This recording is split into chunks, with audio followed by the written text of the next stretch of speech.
Hello, dear starshines. Christina here with Light Body Academy. Welcome to today's lunchtime chats.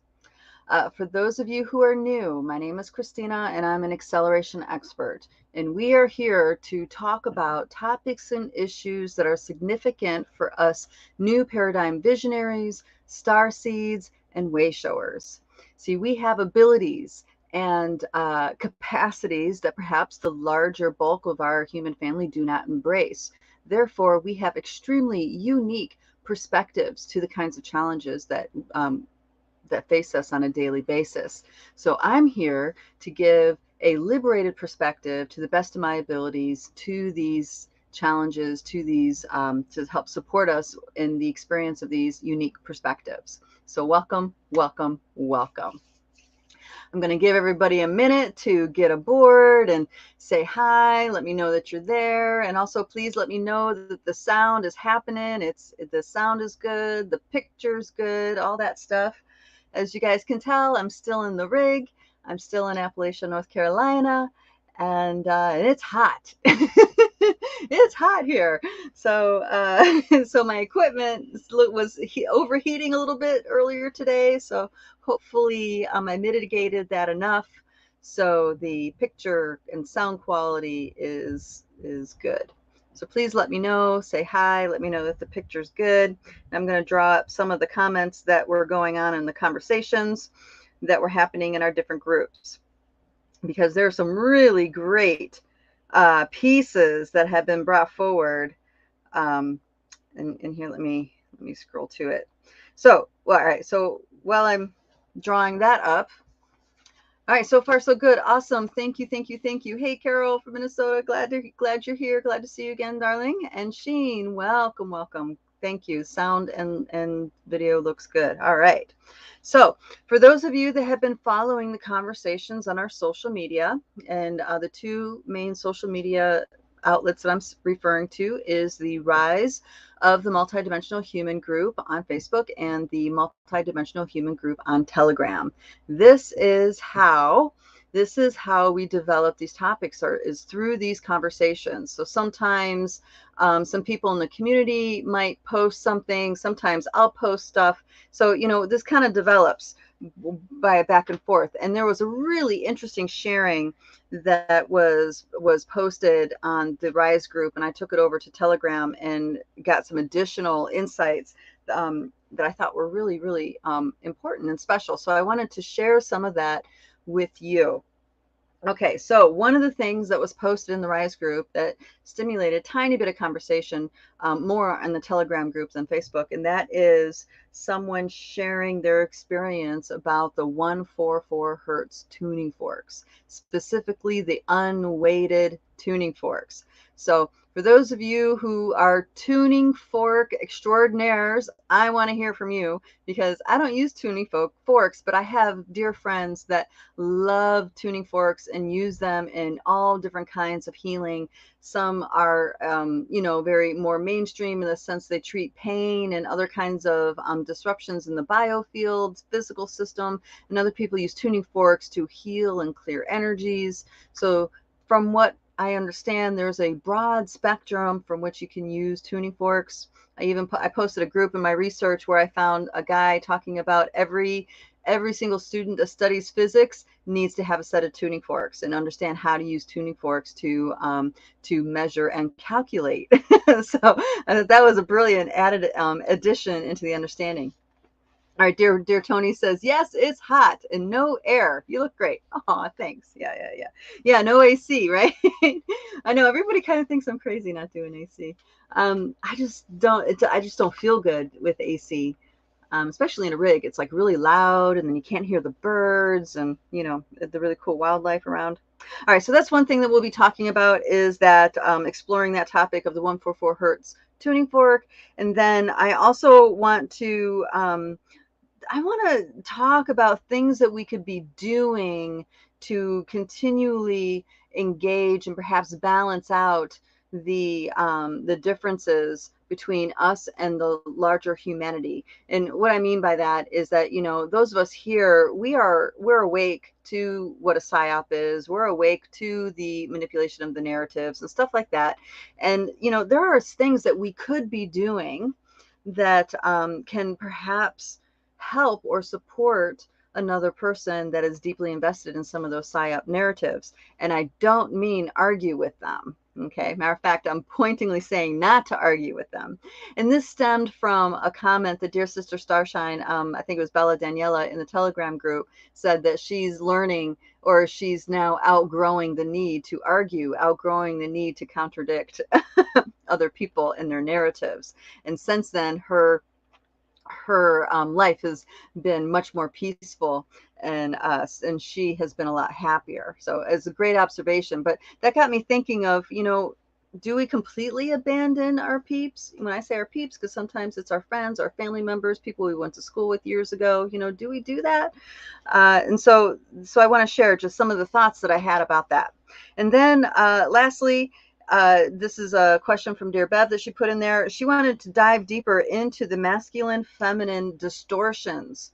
And actually, though this is the last thing, this is really should be the first thing that we talk about, because there's pieces in here that apply to these other pieces. Hello, dear Eva from Costa Rica, Nassau, Costa Rica. Welcome, welcome, welcome. Good to see you. All right, young trick named Jim, welcome, welcome from Southern Colorado with his lovely sidekick partner Starshine, Danny. I think Danny is Della Daniela, if I'm remembering that right. All right, hello, dear sister Sarah, welcome, welcome. Okay, so let's dive into these pieces. All right.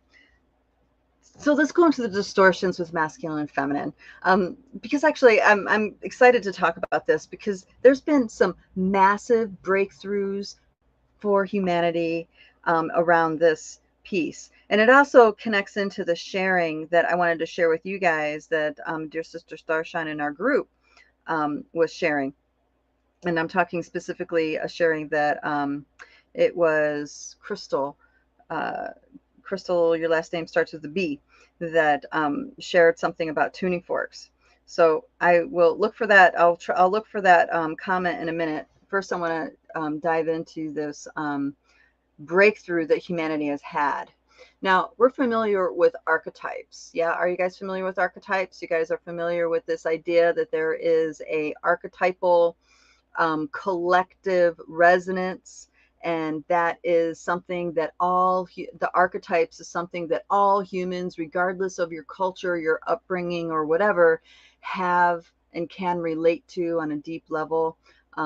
The tarot is a great example of archetypes. The major arcana of the tarot talk about archetypes, the priestess, the initiate, the hierophant, you know, these kinds of things.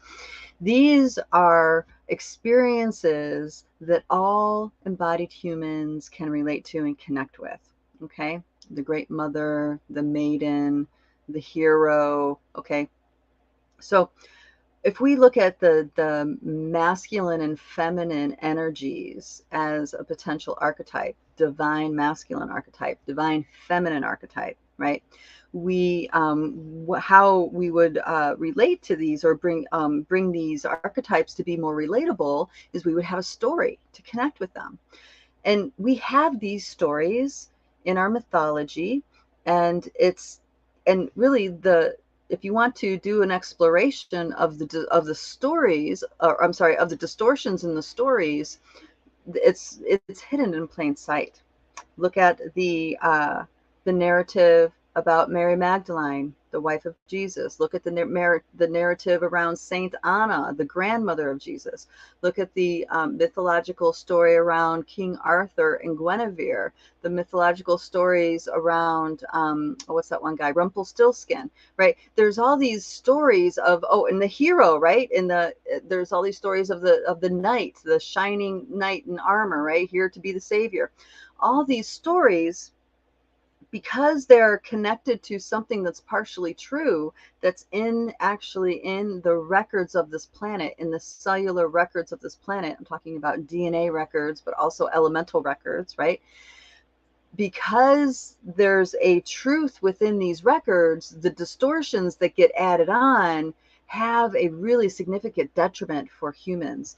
And the kinds of distortions that get added on are usually misery programs, shame programs, guilt programs. Okay, an example would be, so you have the story of a being named Christ, Jesus Christ, that was born in a manger, because there was this off the rails dictator kind of ruler that put out a death order for all the firstborn males. So therefore he was given birth to in the stable, right? And he grew up to be the savior of people's, for all the sinners, and was sacrificed and all this stuff.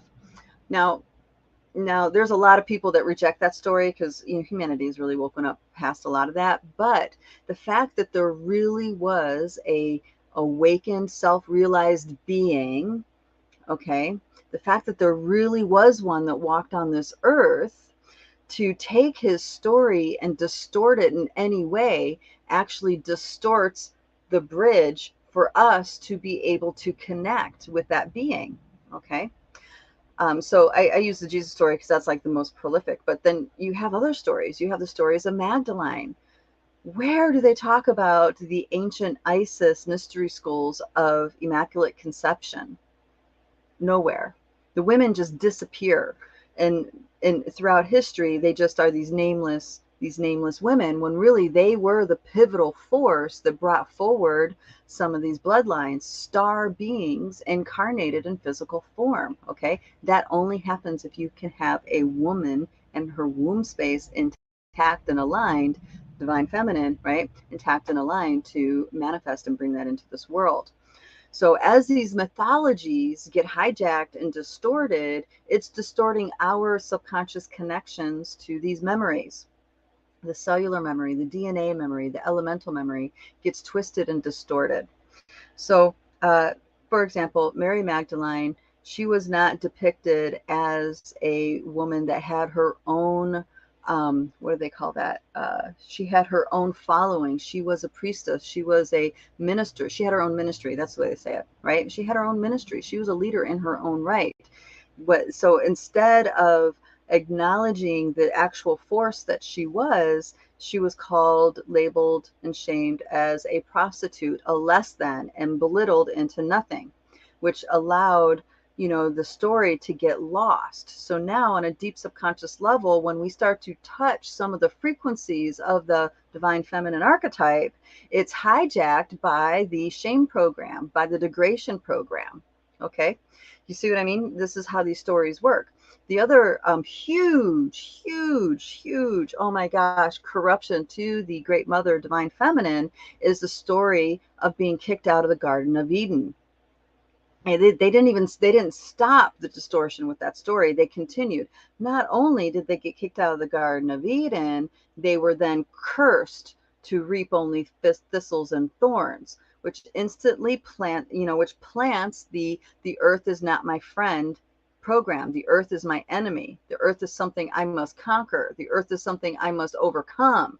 You see what I mean? So these programs get inserted into our mythology, and then it starts creating a deep subconscious illness within us all. And I'm saying it like this because this is what humanity is waking up out of, which is awesome. So awesome. All right, I'm going to jump in here with some comments. All right, dear Lavana, hello. Birds serenading me out my bedroom window. Woohoo! In Santa Cruz. That's awesome. I love that. Young trick named Jim says, Bella Daniela's here. Woo! Yeah, that's okay. What great. All right, what's great is letting go of what other people tell themselves helps me actually feel closer to them and more free and loving as well. So it's easier to be in it, not of it. Yes, very good. Thank you. Yeah, I'm gonna dovetail on that a little bit later. And then young trick named Jim says, what you say about Jesus resonates with me. His story has been twisted for the sole purpose of power and control. Absolutely, absolutely. All right, so this is where the distortion happens. They demasculated that divine being, that awakened, self-realized being who had offspring. They completely castrated him. They demasculated him. How? Because they teach that he was celibate.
Ah, we're back.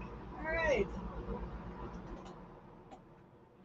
Okay, had to do that. I think my equipment is overheating. All right, here we are. We're back. We're back. Okay, so the story is they demasculated the guy. They turned him into a celibate, person that didn't have a spiritual loving connection with a creator goddess, with a goddess that actually gave birth to a self-realized child. Okay. Now, if that was actually taught, people would wake. If that was taught by the establishment, the people would really wake up. The people would wake up because they now have direct access. They have permission for that direct access to that cellular memory, and that's what's important. That's why these lies are so detrimental. It actually cuts us off from our own deeply seated cellular memory that we have. We have the capacity to touch these memory banks. We have the capacity to touch our past lives and know them. And not only know them, we can actually extrapolate the skills that we learned in those lives and integrate in our subconscious in the here and now for this life. Okay, we can do this. This is something that it's natural for humans to do. It's just, we have all these distortions in here that keep us unhooked, keep that disconnection happening. Okay, yeah, I know I froze. I'm back. Let me know. Haha, I thought so. This is why Christina's staring at me. Am I staring at you with eyes like that? Okay. Okay, cool. We're back though, right? Just give me a thumbs up. Make sure we're back. On my end, it looks like we're back. Okay. So another distorted story is that most people don't realize that Mary, the mother of Jesus, was conceived through immaculate conception. She was a divine birth. Okay. Thank you. Thank you for letting me know that. She was a divine birth. Feel what your body does when you hear that Mother Mary was a divine birth. She was immaculate conceived by Saint Anna at 86 years old. Now really let that sink in for a minute. Like what does that mean? How can 86-year-old, we can't imagine that happening these days. And it's because they were these priestesses and these mystery schools were true masters of their consciousness in their body. Okay. Yeah. Oh, dear Polly says, I was drawn to St. Anne's Church in Canada, such a place of healing. It has been rebuilt to be larger and larger as so many healings take place there. Me too. I vibrate strongly. Lungs healed. Wow. Very cool. Very cool. Yeah. I mean, it's a grieving. I mean, imagine the depth of the grief that our lineages have gone through by being cut off from our birthright, being cut off from our very star heritage because of these stories and distortions. And then of course you add in the trauma dramas and control systems, and then it's all in the bag. So this is a significant thing to recognize, and also allow allow it to shift and move. Another thing that they did to the Jesus story, and this was something that's in the Vedic scriptures? No, it's in the Essene, the Lost Dead Sea Scrolls, is that they deified him, which completely distorted everything about his teachings, because now he's not an everyday human like me and you. Now he's the son of God. You're not the son of God. He's the son of God, right? They did that thing. So again, we're cut off from our divine masculine inheritance, okay, from our birthright. And they did the same thing to Buddha. And believe it or not, Siddhartha was not the first Buddha to walk this planet. There were many Buddhas to walk this planet, okay? He is the one that happened to have, whose message got twisted and turned, and he became deified. Again, turning him into, again, making the divine masculine expression and embodiment untouchable to the average lowly human, okay? So these stories are really, really significant for us to reclaim. We reclaim these stories, the truth of them, and dispel these distortions, and we're giving ourselves permission to access the memory. Okay, the memory might start off in dream time. It may come in a vision. It may come in a meditation. It may come in a medicine plant journey or whatever. The fact is, when you clear up these stories, you have much easier access to it now. You have much easier access. This is why I can access so many past lives. This is how I can actually access the consciousness of this planet. This is how I can access the consciousness directly with the great universal mother. It's because I've cleaned up the distortions of these stories within myself, okay? And I would have never been able to do it without the storytellers, the wisdom keepers. And back when I was learning it, it was the indigenous wisdom keepers and storytellers. I could have never cleaned up distortions without them, because they had the stories without the distortions. And that was their medicine. They told their stories. And it cleaned up a lot for me, especially the cleaning up the story about being kicked out of the Garden of Eden, A lot of people don't even know that Adam had a wife before Eve.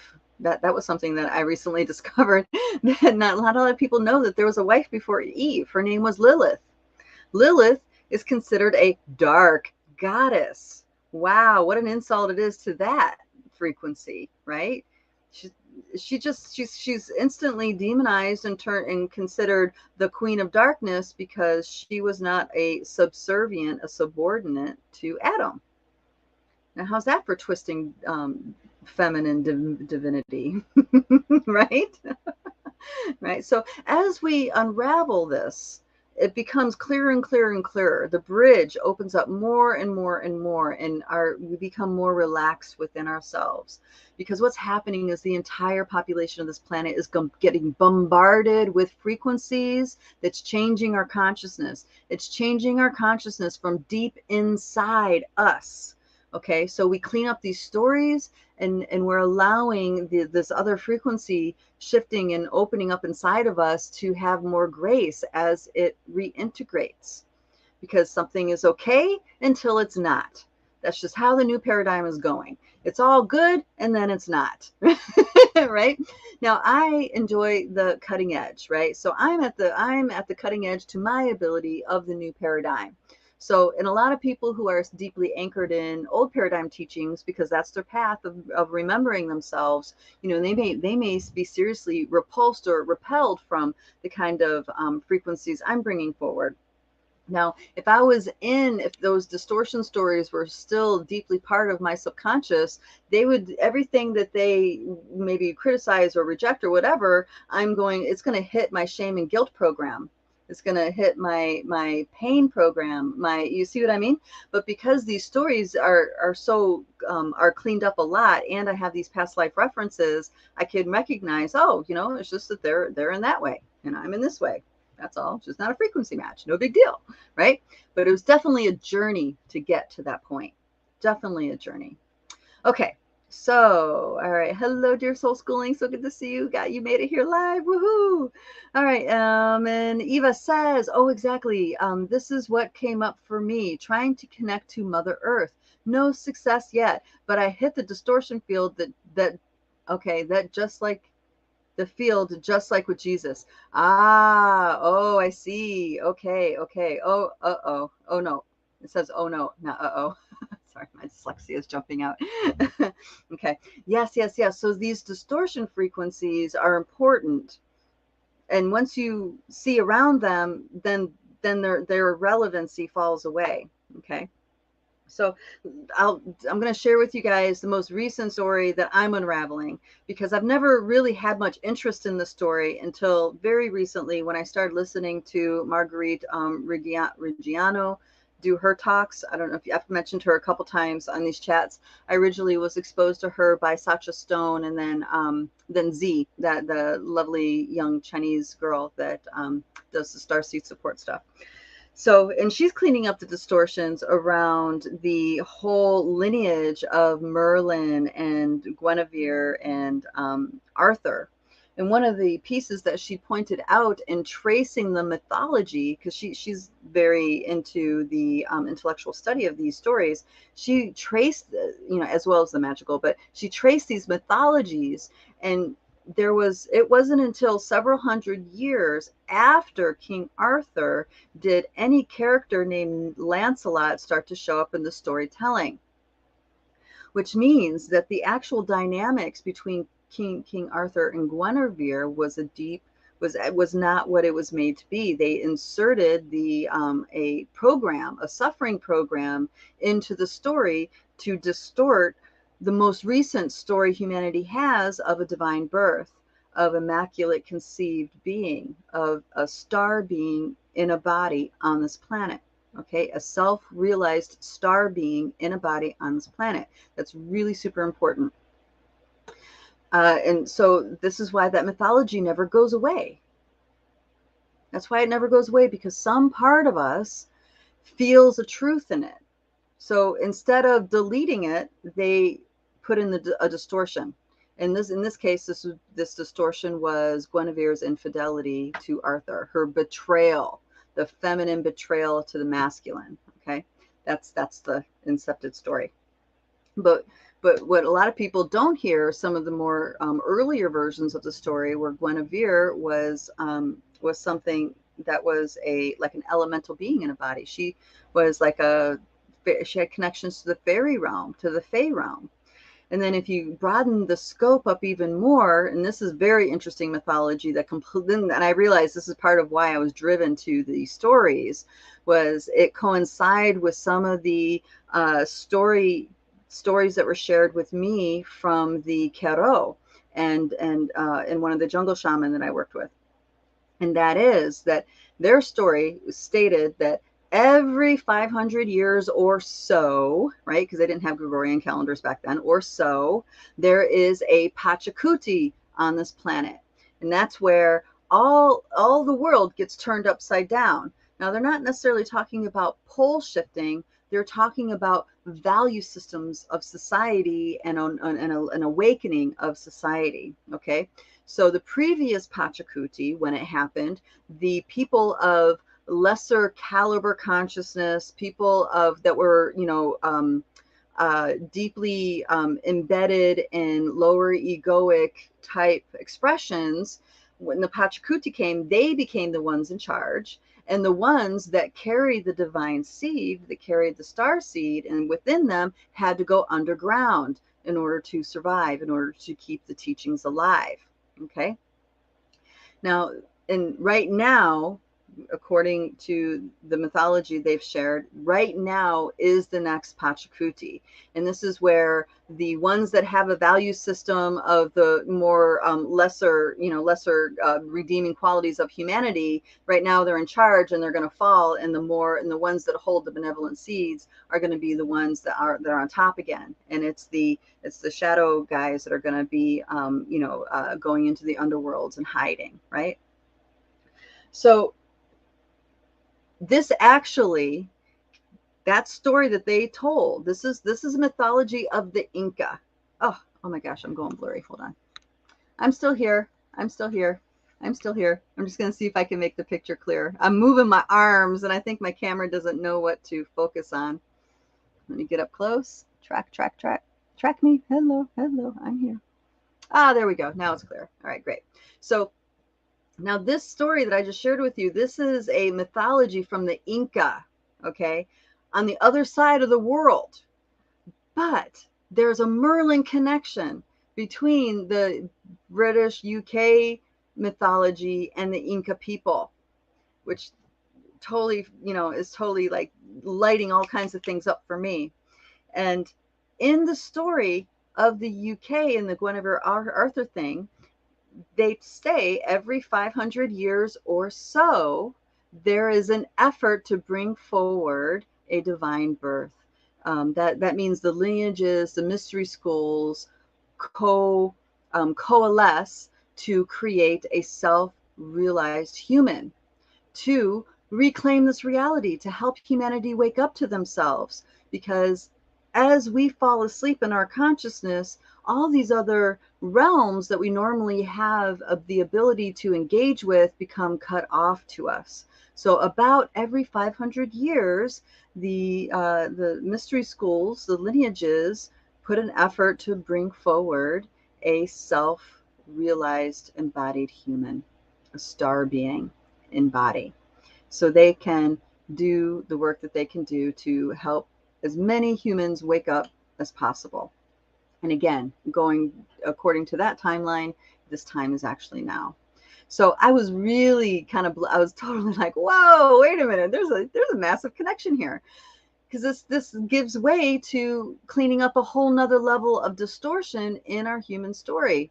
And that is that the people in Africa and Australia and Asia and all that had no clue or connection to the people in South America, Central America, and North America.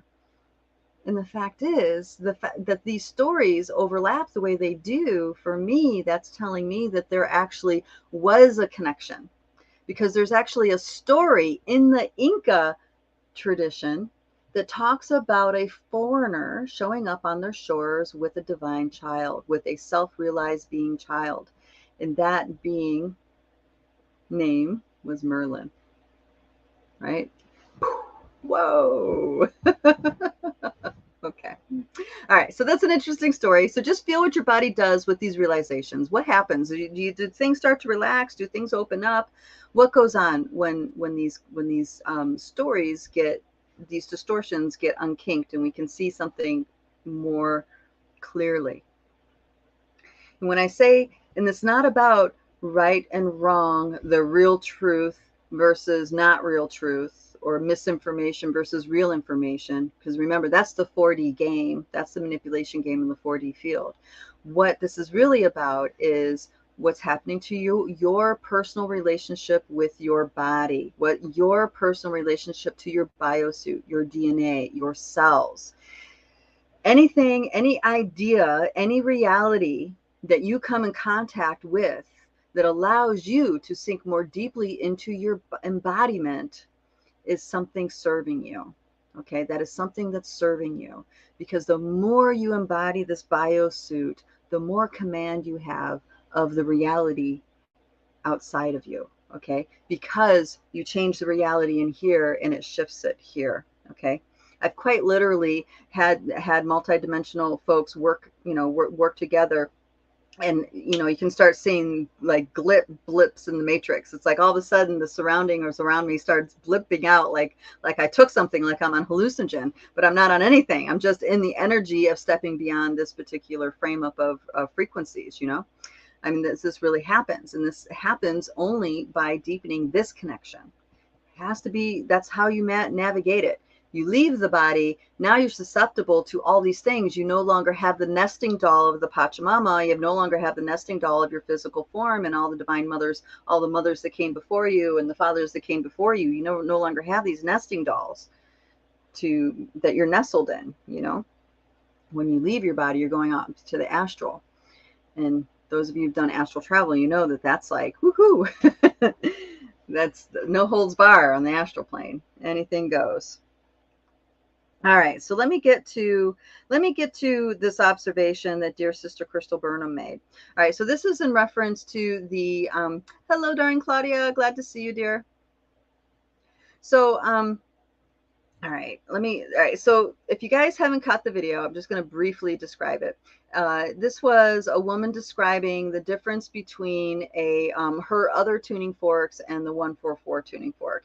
And she said that at first, when she first started getting exposed to the frequency, it was really uncomfortable and jarring and a little bit jagged and stuff like this. And then the more she used it, and I don't remember how long she said it took, but the more she used it, it's like all of a sudden it became her most favorite tuning fork to use. And this is an unweighted 144 frequency tuning fork, 144 hertz. So, and if you want to know the difference between weighted and unweighted, I know, because that took me a second. I didn't know what that was. Weighted is when they have the round things at the end.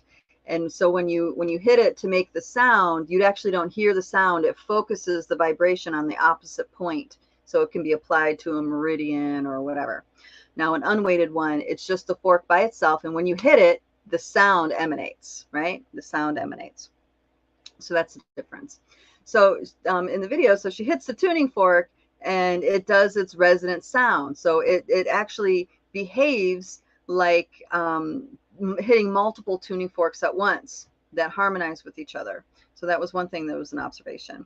And then I posted this conversation in the Telegram group, and there is a Dear Sister Starshine in that group that practices with tuning forks.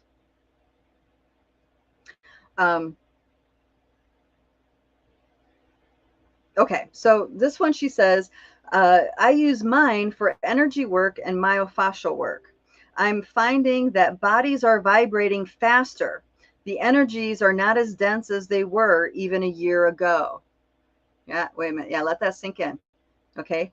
Now, these aren't this, she's not talking about new paradigm energy workers, people on the cutting edge. She's talking about clients coming to her for myofascial work and other kinds of energy medicine. So this is kind of like, let's say everyday alternative thinking human, we'll call it like that. Okay. The forks are all able to move through the field with far less resistance. The desired change in the tissue or field is almost instantaneous. And it's the same with all of my sound healing instruments, not just with the forks. Wow, right? Humans, our frequency, our physical body's frequency is becoming lighter and lighter and lighter. Yeah. I loved this feedback. It just totally blew me away because it explains for me a few different things. And actually, young trick named Jim did a sharing that also connected the dots for me, because there are like gong baths, sound healing, stuff like this. And for some reason, for me, I've noticed that I've been experiencing aversions to certain sound healing experiences. And I really wasn't able to put my finger on it until I read this. I realized, oh my gosh, that's what's going on. They're using frequencies, that are in resonance with them and old paradigm understanding. Sometimes it's a devotee kind of experience, right, that I don't resonate with. So it doesn't feel good. It makes me kind of feel like heavy and yucky, which is unusual. And when you're the only one that has that kind of experience, of course, you think it's you, but when I heard this explanation, I'm like, oh, this makes total sense. This makes total sense, because whoever the sound practitioner is, your vibration and intent and all that is also working with the frequencies. So this experience of seeing human bodies lighter, right, higher in vibration, this is huge. To me, this is validating that truth that I said in the beginning about humans are waking up from the inside out. We feel it like we're just us, but things are changing. And this is because we're changing and not realizing how much we've changed. Okay, just like we don't realize when we've fallen in consciousness. We don't realize when our waking up is incremental either. what you realize is when it's like, experience of putting your finger in the spiritual lightning socket, life explodes, everything explodes, nothing's the same, right? You'll notice that's the growth you're going to totally notice. But when it's just step by step by step, you're not going to notice it so much. Yeah? You guys feel what I mean by that? So for me, this validates so much, and it really rekindles my hope and dream and vision for humanity, right? It rekindles an optimism and upliftment for me. Because as you guys know, and I've talked about this in past chats, where there's this bifurcation story of the timeline of Earth, that's pretty prevalent, and I don't resonate with that. I don't feel like that's the way it has to be. I really feel like everybody on this planet is along for the ride. Everybody, no one's left out, unless we create an out. If we create an out, then it'll happen. Why? Because we're the caretakers of this realm. We're the caretakers of this land. So we have the ability, because we're star beings in body, we have the ability to steer things like that. Okay. All right, everybody got kind of quiet. Ooh, let's get some fan on me. It's getting hot. All right, so this opening is happening because humanity is waking up from the inside out. There's another opportunity for us, and I hope that this is something that can be helpful. If it's not, just throw it away. Don't worry about it. But if it is helpful, if this food for thought helps you, this is gonna, I'll know that it was not a waste of breath, right? So, dear Sister Starshine, that was sharing about how she no longer needs to. She said it in a different way than I'm about to say it. Let me scroll up and find it. Dear Sister Starshine, you know who you are. You said it. It is. Yeah. Oh, yeah. What's great about letting go of what other people tell themselves helps me actually feel closer to them and more free and loving as well. So it's easier to be in it and not of it. Okay. And the difference is what she's talking about is like her depth of sovereignty is there, where she does not need to be a part of the collective argument, the collective back and forth, right? So my advice is along these lines. How do you do that without being avoidant, right? Without seeming avoidant, because that actually makes people upset too. They're like, well, don't you care? This is important. La la la la la la la. Right? And of course we care. Of course this is important.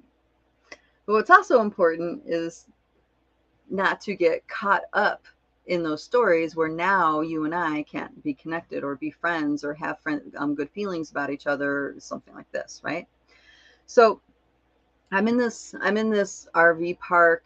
Well, I'm kind of off the edge of it, but I go into the population from time to time and have conversations, and I've learned something, and that is there's lots of different kinds of people here. We have a lot of different narratives that are embraced.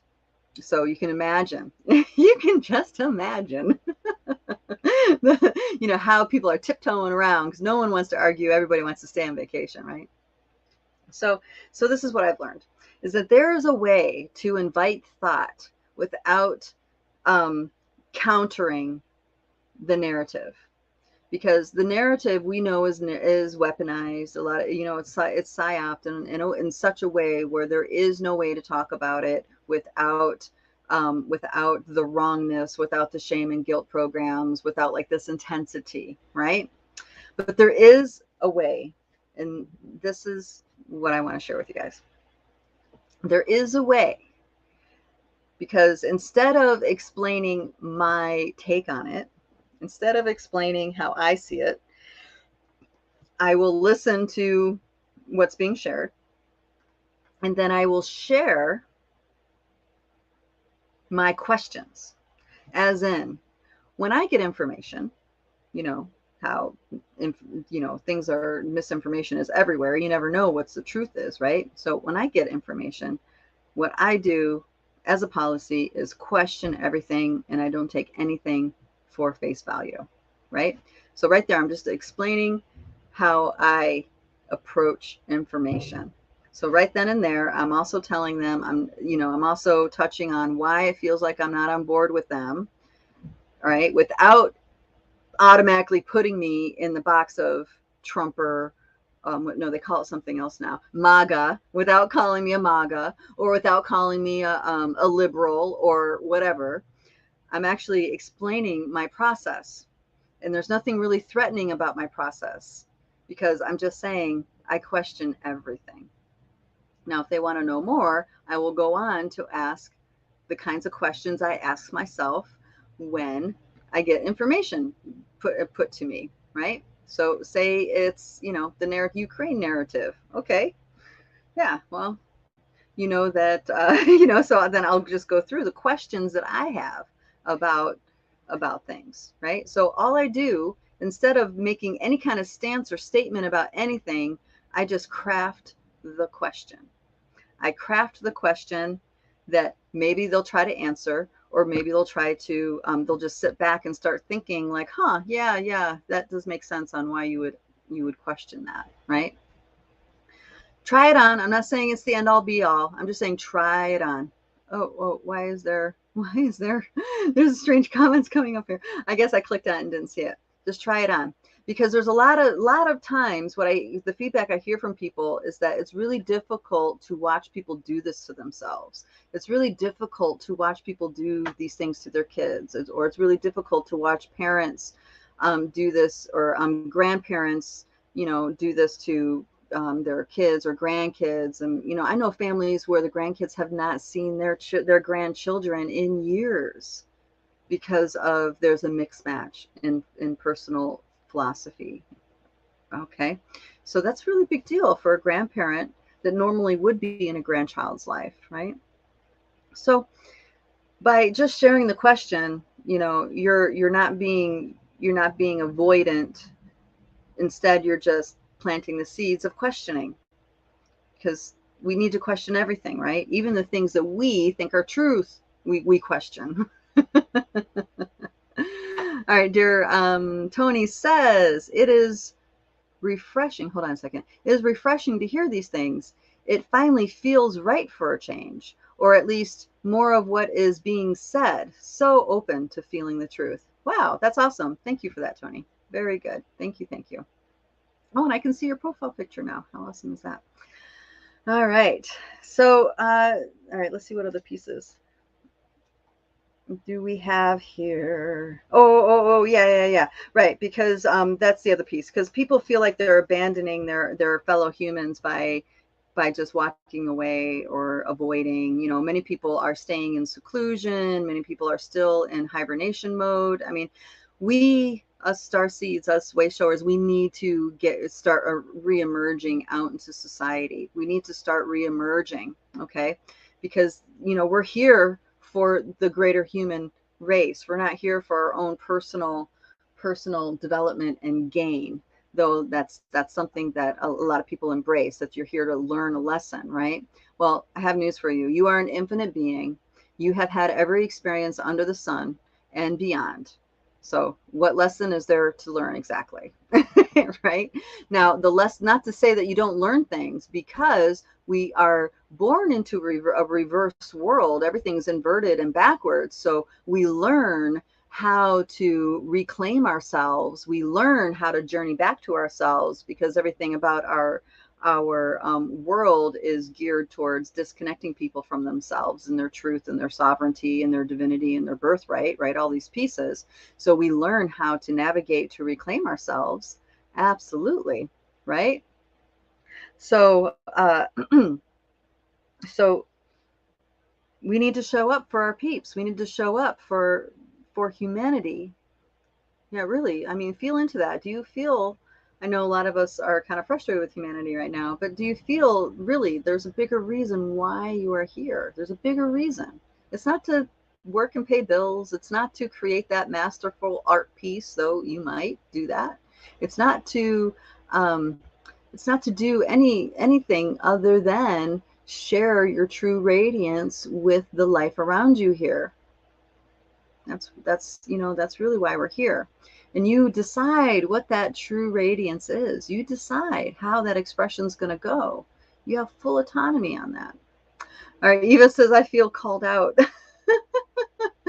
Okay. Oh boy. Yeah. So I'm encouraging you guys, step out of that comfort zone if you can.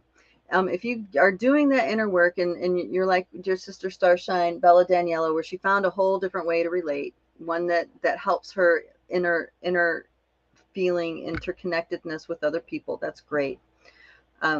But know that, we are a part of this world. We are a part of the creation process of this world. That's what I mean to say. We do not need to be in the 4D field game. We do not need to be in it, or I'm sorry, we do not need to be of it, but our creations are in it. Okay. So the more time we spend in envisioning ourselves, envisioning life, envisioning what we want, putting action to it, focusing our bandwidth on creating the beauty, the grace, the miracles, the expressions that's in our heart to express, then that's us doing our part. Okay. When we withhold, when we step back, right? When we go into seclusion and stay there, that is actually creating a hiccup in the energy.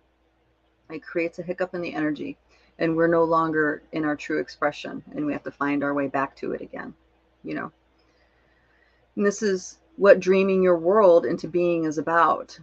It's getting in touch with the voice of your spirit and following that, letting that magnetize you to your destiny, magnetizing you to your highest path and purpose, your destiny. And that doesn't mean it's easy. That just means you're fully engaged. You're fully in it. You're working every angle of your capacity that you know how to work to create it, to do it, to bring it forward into this world.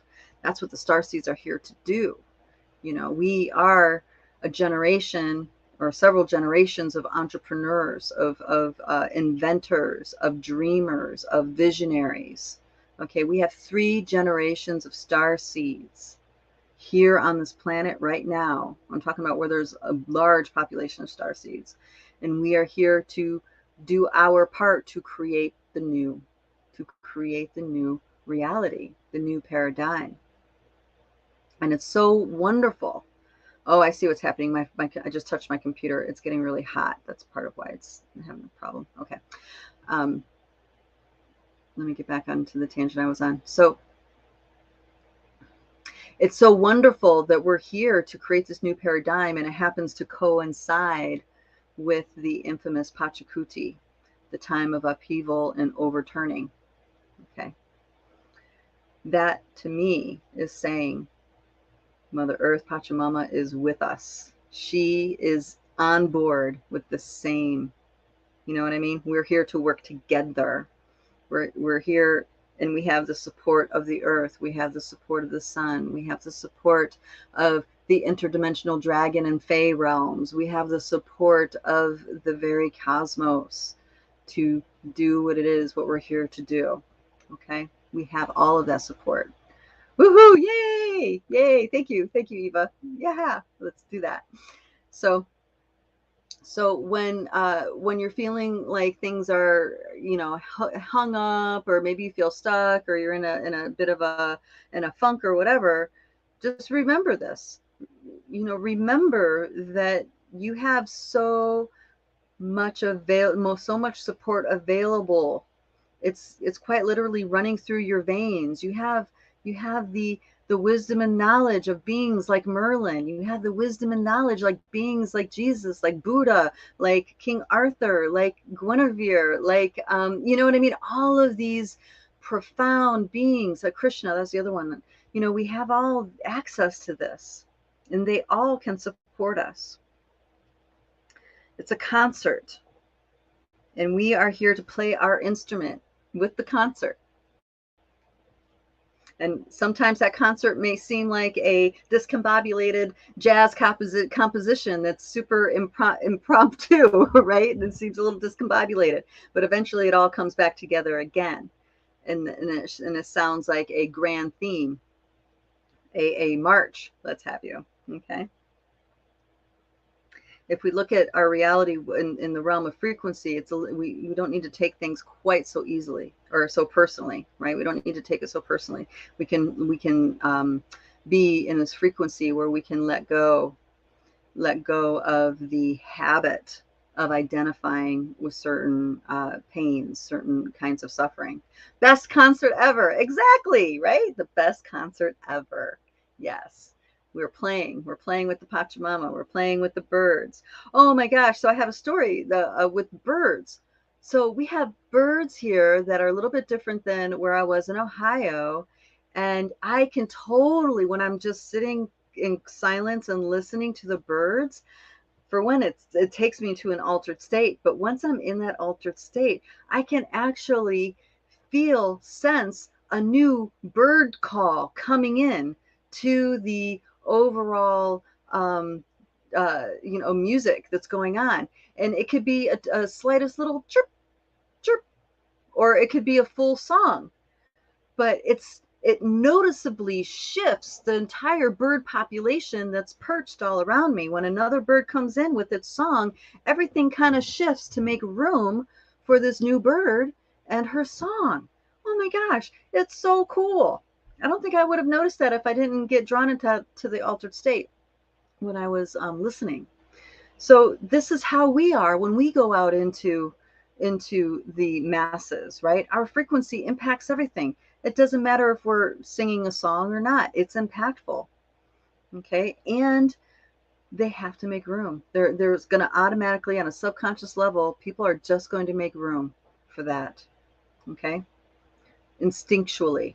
Now I'm talking about decisions and actions before the ego driver gets involved. Just instinctually, they'll move over and make room for you. So this is why, you don't want to go step into the combative thing, because then the ego driver will get involved, and then, boom, boom, boom, you don't belong here, you're this, and whatever the stories are. All righty. Well, I hope this was a helpful conversation for you guys. It's just a very encouraging week this week, I feel like, especially with this frequency piece coming forward. Oh yeah, best concert ever. I want to show that. And yes, and we have another volley of solar flares happening, another volley of sunspot radiations. I don't know if you guys have been keeping up on Suspicious Observer lately. So we have a whole volley of solar flares, which means, bombardment again, right? So just ride with it. Do the best that you can, and remember, sing, be joyful, find those miracle, beautiful moments in nature or wherever. Just feed the beauty in your life. That will help you navigate these intensities. It's easy to focus on them, and sometimes we need to see them, for our own healing on some level. But it's also important to make choices to keep us in, reinforming ourselves with those higher frequencies, letting ourselves integrate. Because once we integrate them, there's no going back. There's no sliding back. Once it's integrated, there's no sliding back. Just kind of like once you wake up to something, there's no going back to sleep, right? You guys know the truth of this. So there's no going back once you've integrated these frequencies. And that's the great news. There's no going back. All righty. All right. Oh my gosh. So guys, if you are wanting to step into your birthright and how to dream this world into being, how to utilize your dream time to navigate these interdimensional ways of creation and participating in the life that gets created on this planet, I encourage you to check out our Dreamtime Healing Project. It is, you can find it at lightbodyacademy.com. The project is 6 meetings a month, so you do get some intensive work with that. But I can guarantee transformation. I don't think there's a single person that has put all their effort into it that has not had a breakthrough. So if this is the year, guys, this is the big year to really step into it and reclaim your capacity to bringing the reality you want forward into this realm, this Pachamama realm. Okay, so please check that out, lightbodyacademy.com. And thank you, everybody, for a great conversation. Oh, yay! Oh, thank you. Eva's chiming in. She joined the Dreamtime Healing Project. She's totally all about it. Awesome. Yes, because it works. It really does take you places. And of course, there's the community aspect. There's other people that get you, that see you, that you share deeply with, and that's so rewarding to be able to share deeply with other humans that get it, that see you, right? So anyway, that's it for me. Thank you, guys. We shall see you next time. Bye-bye.